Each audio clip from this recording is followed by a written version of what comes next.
Guess who's back? Back again. Not Eminem. We're reacting to Ren. Please forgive my cheesiness. That came to me like right before I pressed record. I'm aware it's corny as it can be, but today we are reacting to Ren's song Sick Boy, which was probably the most requested song after the High Ren video, which, by the way, I wanted to say a couple things about that really quickly, then we'll get into this one. I'm blown away by the outpour of love and support and encouragement on that video. I have loved hearing parts of your stories. I have loved just seeing you flood the comments. It has so far surpassed literally anything that I could have ever expected, just sitting here with my own chronic health battles, trying to record these videos and get them up on YouTube. I just love that he has created so much music and has used it as a tool for so many people from so many different walks of life, all of who are struggling and have that common humanity piece to kind of come together and be able to relate. So I want to correct one thing that I said in the last video because I did not do my adequate research. He is not English, he is Welsh. So while he's British, he's not English. The other thing that I wanted to say is that I misquoted his age because I was confused on the timeline, mainly because I didn't want to look stuff up and spoil the potential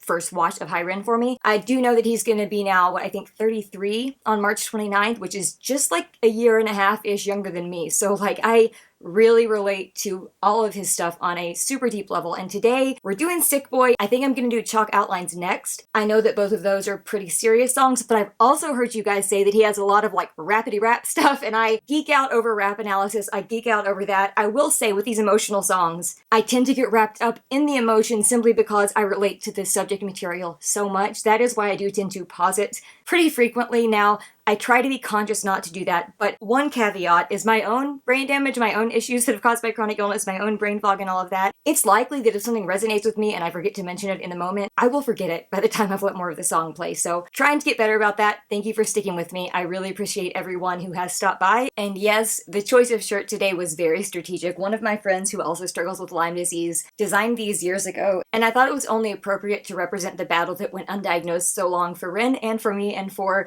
millions of other people, so it's a little on the nose, but we're going with it. Time to react. Hi,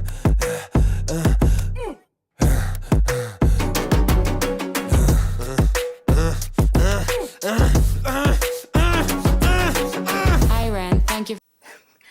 Not going to stop at every little phrase like that, but I do want to point out from the outset, you hear the very minimal percussive instrumental in the background. His breath and his sighing and his, like, all of that is him essentially being his own instrument to add to the background instrumental. And you can hear as he was breathing, it was first just the heavy breathing, and it got heavier and heavier and heavier and more desperate and more desperate and more desperate. Then you saw his face as he sat down here, and the song's soon ready to start. So let's get into the song. I just wanted to point that out from the beginning of how masterfully that was done, incorporating his breath as part of the beat there. I love it.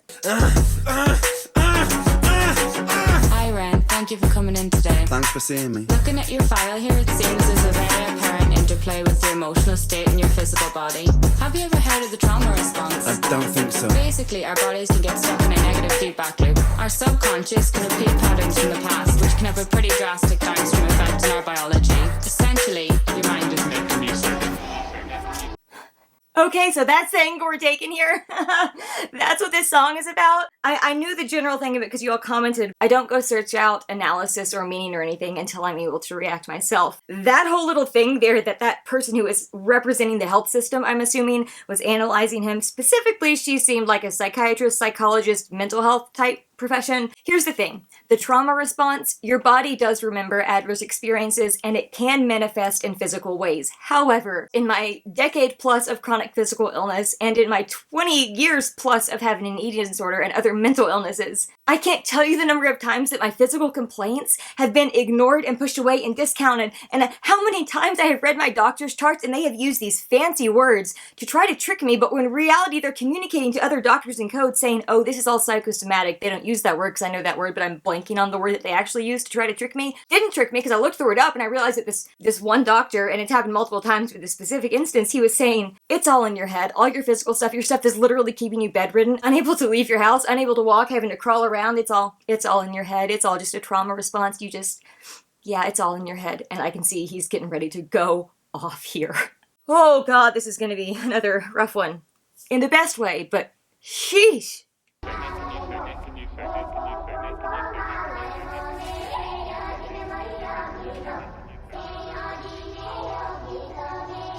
That pig butcher was in the High Ren video.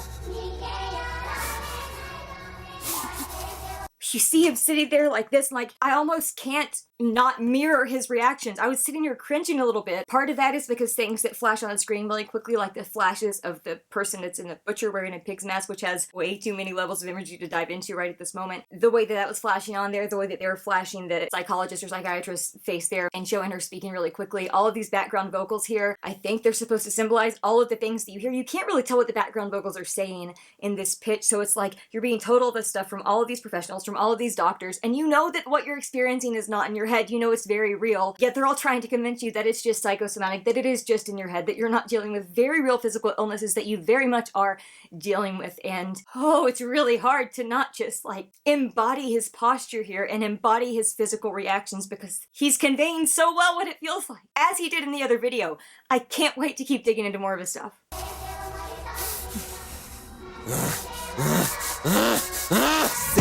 Sick boy, bitten by a tick boy, looking for that fix boy, anabolic steroids, stem cell, poster boy, pass out, white noise, quick fix, snake oil, I'm about to break boy. Sick boy, bitten by a tick boy, Lyme disease, looking for that fix boy, always trying to find something that can fix you, but since they're going with this angle of, oh, it's all in your head, I think there's wordplay there on that looking for a fix, because like wanting to get high. If you're going to the emergency room, this happened to me more times again than I can count.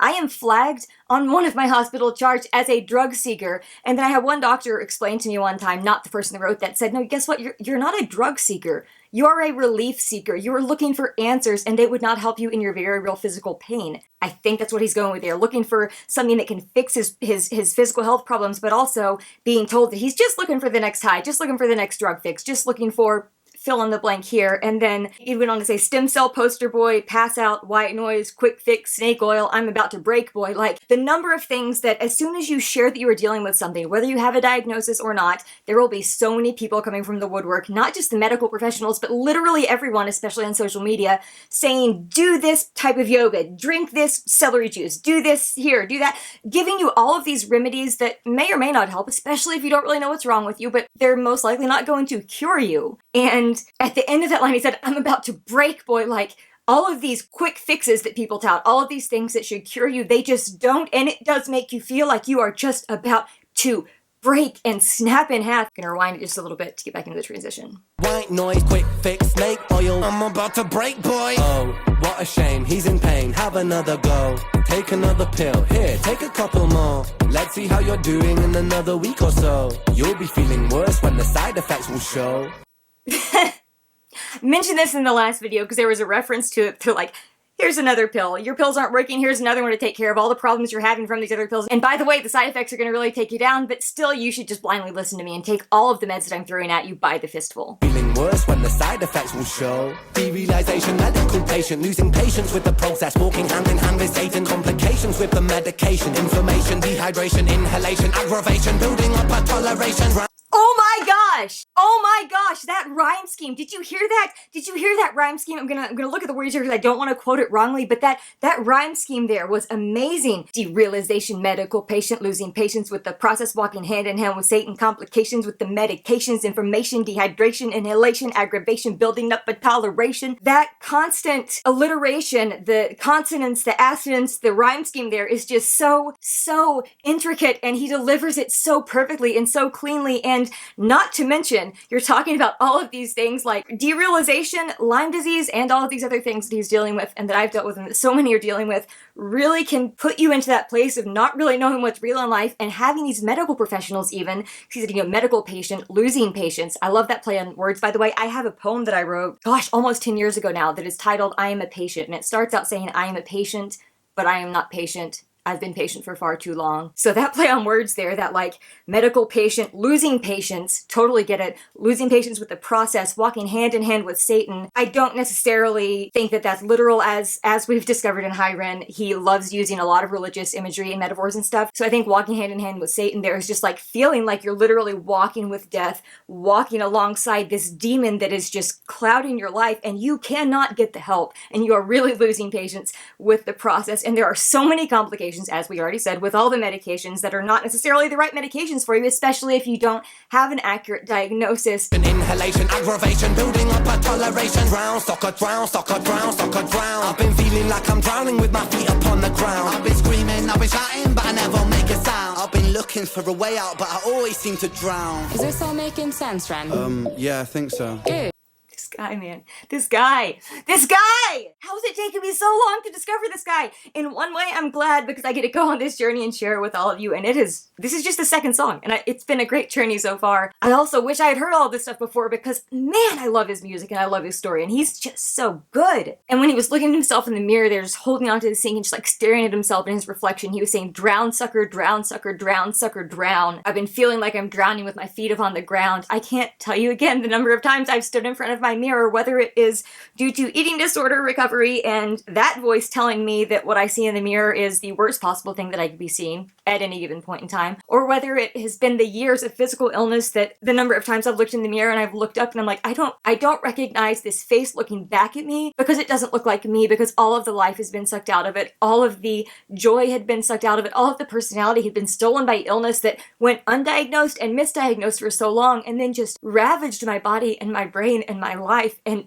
watching him look in the mirror there and say that to himself, it also seems like there's a double play there. He said that walking with Satan line, and it's also like that's almost kind of like that demon talking back and forth to him there in the mirror, like drown, sucker, drown, sucker, drown. And then he's talking back like, I feel like I'm drowning with my feet up on the ground. I don't think he's necessarily doing the back and forth darkness and lightness himself in this song like he did in High Ren the whole time, but that is what that mirror section really reminded me of. Oh, and then he said, I've been screaming, I've been shouting, but I never make a sound. I've been looking for a way out, but I always seem to drown. I don't think I need to say more about those lines. They're pretty self-explanatory. Because you try and you try, doctor, specialist, medication, treatment, this, treatment, that, treatment, all this. He mentioned stem cell treatments earlier, which he's done, which I know gave him a lot of improvement, but did not cure everything completely. Always looking for a way out, but never really being able to get your head above the water because you cannot find an answer and you cannot find relief. Let's rewind it here where she starts talking again. See what this part's like. But I always seem to drown. Is this all making sense, Ren? Yeah, I think so. Good.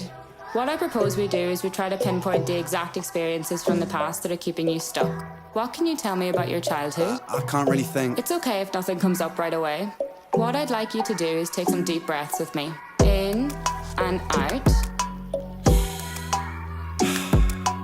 In and out.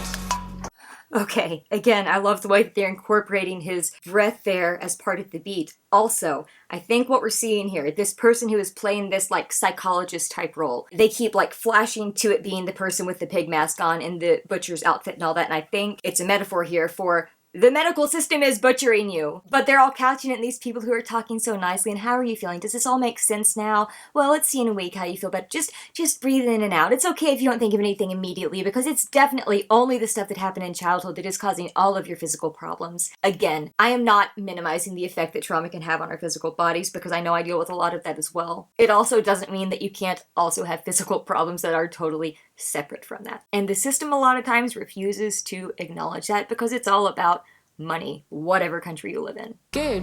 Now tell me the first thing that comes to your mind. I feel like it's not me, it's the world that's sick. We're given everything we need and we commoditize it. We consume, we destroy like we're parasitic. Science tells us that it's suicide and still we commit. I'm not sick, we are sick. We are standing on a cliff in the name of progress. We jump off the precipice. Oh my gosh! Oh my gosh! Oh my gosh! I feel like it's not me, it's the world that's sick, and that's so what it feels like, because you know that something's wrong, and you just can't get an answer. So we're giving everything we need, the world that is, and commoditize it, so like, medical system, capitalism, all of that coming into play. You're going off against that, because again, it's all about money when it comes to that, and it's horrible that it's about money when it comes to human lives, but that's the sad and sick reality that we live in. So yeah, the world is pretty sick. And the next line said, we consume, we destroy like we're parasitic. Science tells us that it's suicide and still we commit. I'm not sure if he's going for a play on like global warming and climate change there, and our consumption of stuff leads to that acceleration, which is also very true. And we destroy like we're parasitic. Science tells us that it's suicide and still we commit. I'm not sick, we are sick. We are standing on a cliff in the name of progress. We jump off the precipice. I'm not sick. I'm the virus, you're the virus, hypocrite. How can you sit there with that smile on and tell me that I'm sick?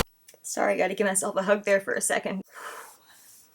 I got chills and really unsettled by that. You see, he's up in her face there, screaming, I'm not sick, you're sick. Yes, I'm sick, but you're the sick one mentally who is trying to convince me that all of this is in my head. You're the really twisted one. This world is what is so twisted and screwed up that we can't even get the right answers and medical care and attention that we need. It says, in the name of progress, we jump off the precipice because that's what we do. We say, screw everything else as long as we can get ahead and get ahead and get ahead. Let's just go jump off the cliff and hope that everything works out. And honestly, that is a perfect prescription for just crashing. Literally and dying. And I love that he said, I'm not sick, I'm the virus, you're the virus, you hypocrite. So he's not the one that is causing problems in this world. You're the virus because you're trying to keep all of these people down who are just desperately searching for answers and in so much emotional and physical pain. And then that last line that I really just, oh my gosh, it gave me chills, said, how can you sit there with that smile on and tell me that I'm sick? You would think that doctors get into the profession to help, and I think that most of them really do. However, there are also a lot of doctors who are only in it for greed, and I can't tell you the number of doctors who have sat there callously. I had one doctor literally laugh me out of the office when I brought up Lyme disease, and guess what? A few months later, I was diagnosed, confirmed,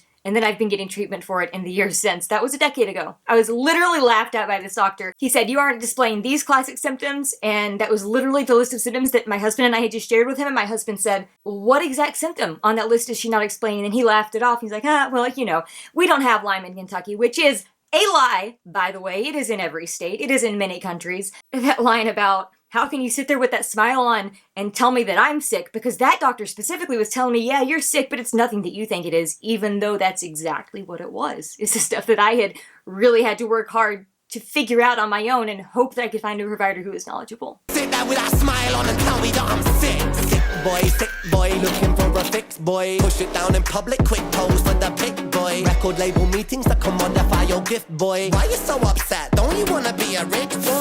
No, industry is cutthroat.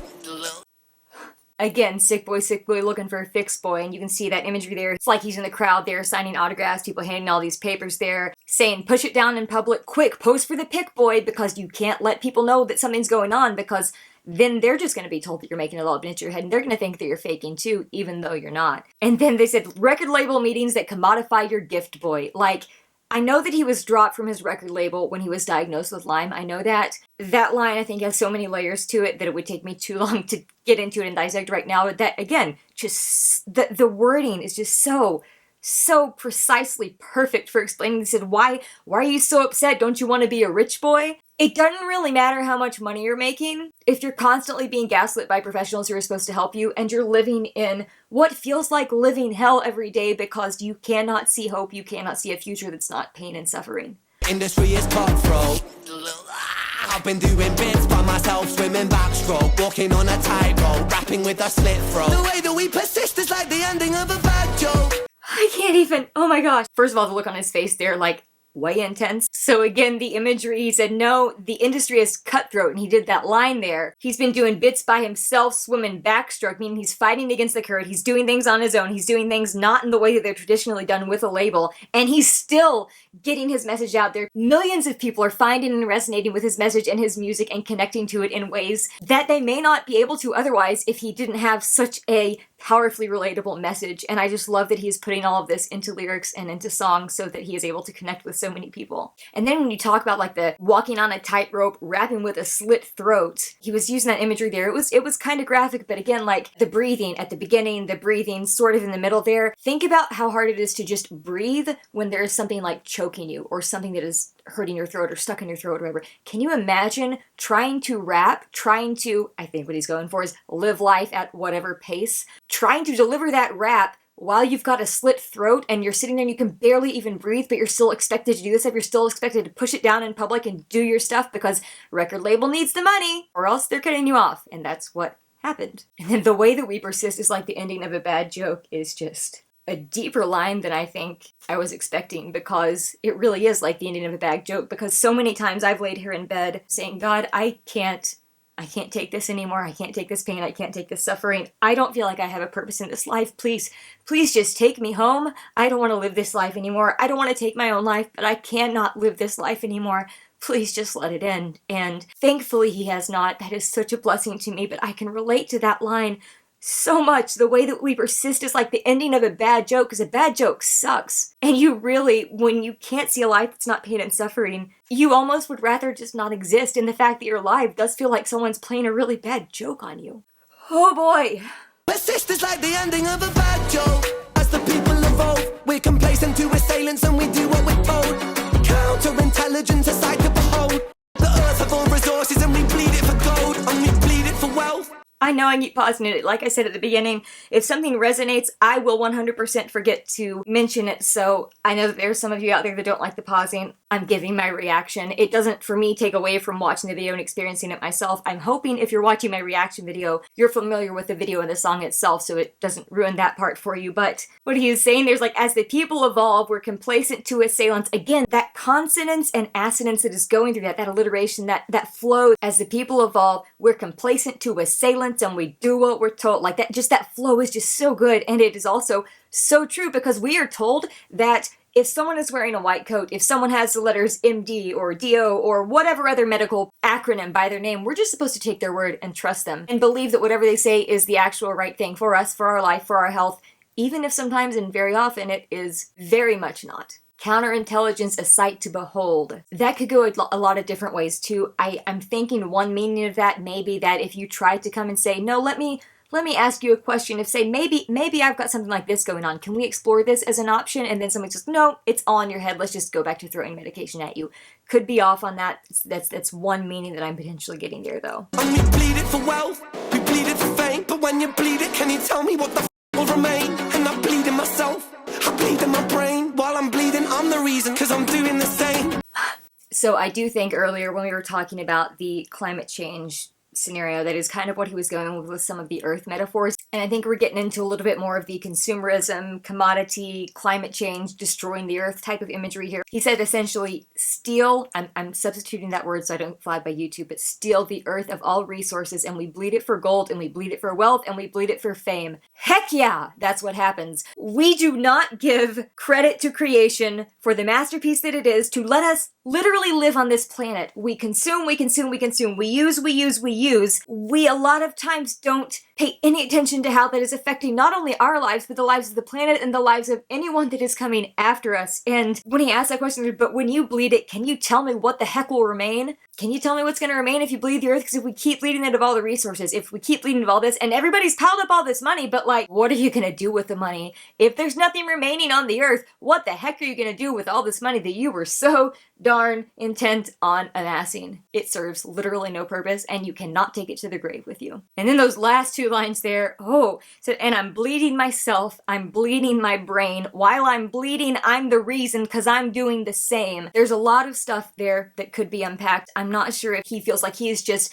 being ripped apart and is so painful that he is inwardly bleeding because he doesn't have an answer, because he is living in this suffering and in this pain, and that literally he's bleeding his brain. Could have double meanings, because again, the brain damage from Lyme disease and other assorted co-infections can feel like your brain is literally dying. And then also bleeding my brain, he's putting the words in his brain into music, into lyrics, into that. I'm not sure if he means that meaning of bleeding his brain, like getting his thoughts out to where he is sharing them publicly. He says, while I'm bleeding, meaning while he's bleeding with all of his own pain, and also literally bleeding because going through all of these medical treatments requires being stuck with needles and having blood drawn and all of this stuff. While I'm bleeding, I'm the reason because I'm doing the same. I think what he is saying there, when you have a chronic illness and you have to go through so many treatments, you feel like you are such a drain on this earth because there are so many medical resources that cannot be recycled. There are so many medical resources that are just waste. And when you are someone who is passionate about, not destroying this planet, and you have chronic illnesses that give you no choice but to amass all of this medical junk, all of these medical accoutrements that essentially turn into a pile of you just having to throw a bunch of crap away because you cannot repurpose it in any way. I think that might be what he's getting at there. While he's bleeding, trying to figure this out, trying to get an answer, trying all these different treatments, trying all these different medications. I have tubs in my basement so I could do some type of imagery in the future to illustrate how long it took me, how many medications, how many supplements, how much it took me just to get a diagnosis. And I feel horrible about all of those things because there's nothing that the majority of it can be used again for. It's one-time use stuff and then thrown away. And I think that